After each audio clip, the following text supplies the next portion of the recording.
Hey, welcome back.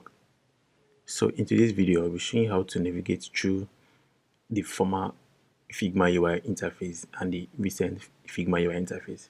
So most times when you are watching videos on YouTube, probably you are taking a lesson on YouTube and the the the teacher or the tutor recorded on the previous interface. It can be pretty confusing most times.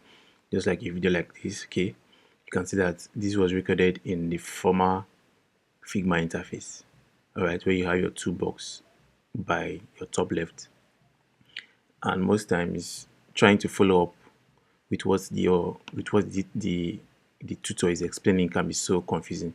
So here's how to quickly navigate through the previous and the recent Figma interface.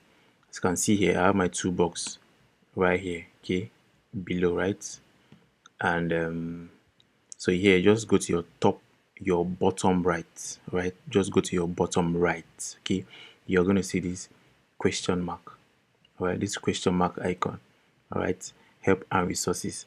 Just tap on it, all right? That way you are going to see, go back to previous UI, all right? Just tap on go back to previous UI, all right? It's going to take you back to the previous Figma UI interface where you have your toolbox by your top left, all right, by your top left, and you have a few functions by your top like so, okay. So if you want to go back to the recent UI interface, Figma UI interface, all right, new, use new UI in beta, right, just tap on this one here, okay. So it's going to bring you to the recent UI interface. So here's how to navigate through the previous and the recent interface.